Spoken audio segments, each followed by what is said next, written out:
1 Samuel chapter 18. Saul's growing fear of David.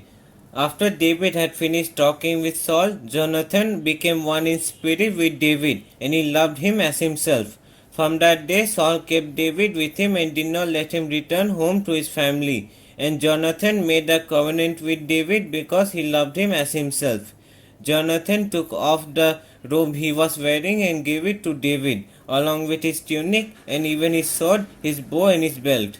Whatever mission Saul sent him on, David was so successful that Saul gave him a high rank in the army. This pleased all the troops and Saul's officers as well. When the men were returning home after David had killed the Philistine, the women came out from all the towns of Israel to meet King Saul with singing and dancing, with joyful songs and with timbrels and lyres. As they danced, they sang, Saul has slain his thousands and David his tens of thousands. Saul was very angry. This refrain displeased him greatly. They have credited David with tens of thousands, he thought, but me with only thousands. What more can he get but the kingdom? And from that time on, Saul kept a close eye on David. The next day, an evil spirit from God came forcefully on Saul. He was prophesying in his house while David was playing the lyre as he usually did. Saul had a spear in his hand and he hurled it, saying to himself, I will pin David to the wall. But David eluded him twice. Saul was afraid of David because the Lord was with David but had departed from Saul. So he sent David away from him and gave him command over 1,000 men. And David led the troops in their campaigns. In everything he did, he had great success because the Lord was with him. When Saul saw how successful he was afraid of him. But all Israel and Judah loved David because he had led them in their campaigns. Saul said to David, Here is my older daughter Merab. I will give her to you in marriage. Only serve me bravely and fight the battles of the Lord. For Saul said to himself, I will not raise a hand against him. Let the Philistines do that. But David said to Saul, Whom am I, and what is my family or my clan in Israel, that I should become the king's son-in-law? So when the time came for Merab, Saul's daughter, to be given to David, she was given in marriage to Adriel of Meholah. Now Saul's daughter Michal was in love with David, and when they told Saul about it, he was pleased. I will give her to him, he thought, so that she may be a snare to him, and so that the hand of the Philistines may be against him. So Saul said to David, Now you have a second opportunity to become my son-in-law. Then Saul ordered his attendants, Speak to David privately and say, Look, the king likes you and his attendants all love you. Now become his son-in-law. They repeated these words to David, but David said, Do you think it is a small matter to become the king's son-in-law? I am only a poor man and a little known. When Saul's servant told him what David had said, Saul replied, Say to David, the king wants no other price for the bride than 100 Philistine foreskins to take revenge on his enemies. Saul's plan was to have David fall by the hands of the Philistines. When the attendants told David these things, he was pleased to become the king's son-in-law. So before the allotted time elapsed, David took his men with him and went out and killed 200 Philistines and brought back their foreskins. They counted out the full number to the king so that David might become the king's son-in-law. Then Saul gave him his daughter Michal in marriage. When Saul realized that the Lord was with David and that his daughter Michal loved David, Saul became still more afraid of him, and he remained his enemy the rest of his days. The Philistine commanders continued to go out to battle, and as often as they did, David met with more success than the rest of Saul's officers, and his name became well known. 1 Samuel chapter 19. Saul tries to kill David. Saul told his son Jonathan and all the attendants to kill David. But Jonathan had taken a great liking to David and warned him, My father Saul is looking for a chance to kill you. Be on your guard tomorrow morning. Go into hiding and stay there. I will go out and stand with my father in the field where you are. I will speak to him about you and you will tell you what I find out. Jonathan spoke well of David to Saul his father and said to him, Let not the king do wrong to his servant David. He has not wronged you, and what he has done has benefited you greatly. He took his life in his hands when he killed the Philistine. The Lord won a great victory for all Israel, and you saw it and were glad. Why then would you do wrong to an innocent man like David by killing him for no reason?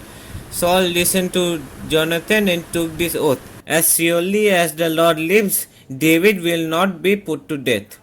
So Jonathan called David and told him the whole conversation. He brought him to Saul, and David was with Saul as before.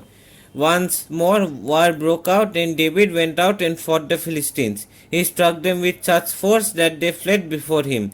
But an evil spirit from the Lord came on Saul as he was sitting in his house with his spear in his hand.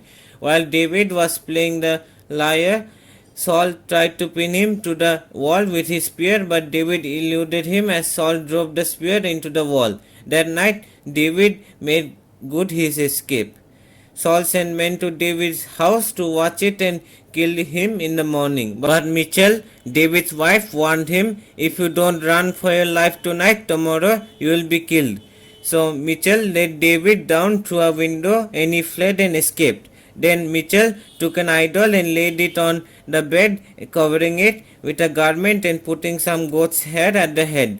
When Saul sent the men to capture David, Michal said, he is ill. Then Saul sent the men back to see David and told him, bring him up to me in his bed so that I may kill him. But when the men entered, there was the idol in the bed, as the head was some goat's hair. Saul said to Michal, why did you deceive me like this and send my enemy away so that he escaped? Michal told him, he said to me, let me get away. Why should I kill you? When David had fled and made his escape, he went to Samuel at Ramah and told him all that Saul had done to him. And Samuel went to Naioth and stayed there. Word came to Saul, David is in Naioth at Ramah. So he sent men to capture him. But when they saw a group of prophets prophesying, with Samuel standing there as their leader, the Spirit of God came on Saul's men, and they also prophesied. Saul was told about it, and he sent more men, and they prophesied too. Saul sent men a third time, and they also prophesied. Finally, he himself left for Ramah and went to the great cistern at Seku. And he asked, where are Samuel and David?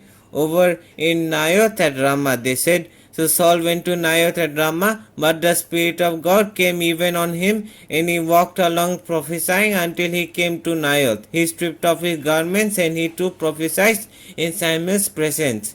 He lay naked all that day and all that night. This is why people say, is Saul also among the prophets? 1 Samuel chapter 20. David and Jonathan. Then David fled from Naioth at Ramah and went to Jonathan and asked, what have I done? What is my crime?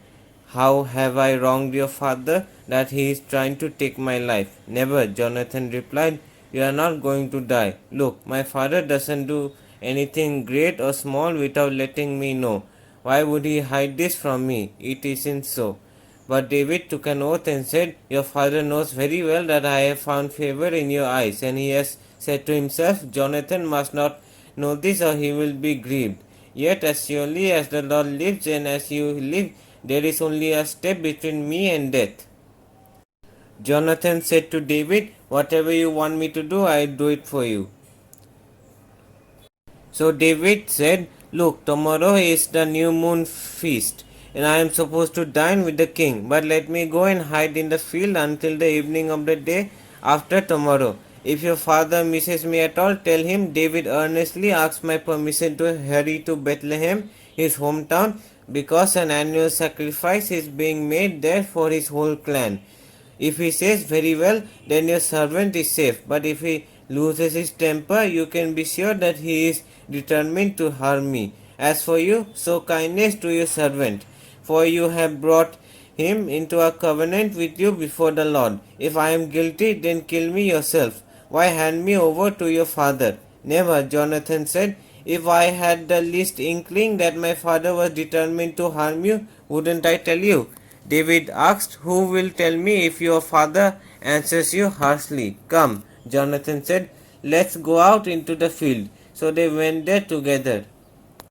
Then Jonathan said to David, "I swear by the Lord, the God of Israel, that I will surely sound out my father by this time the day after tomorrow. If he is favorably disposed toward you, will I not send you word and let you know? But if my father intends to harm you, may the Lord deal with Jonathan, be it ever so severely, if I do not let you know and send you away in peace. May the Lord be with you as he has been with my father.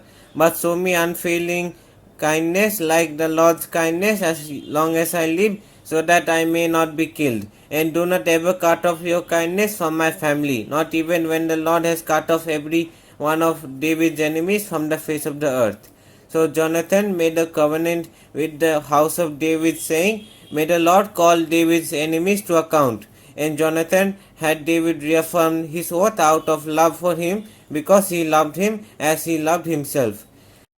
Then Jonathan said to David, "Tomorrow is the new moon feast. You will be missed because your seat will be empty. The day after tomorrow, toward evening, go to the place where you hid when this trouble began and wait by the stone Ezel.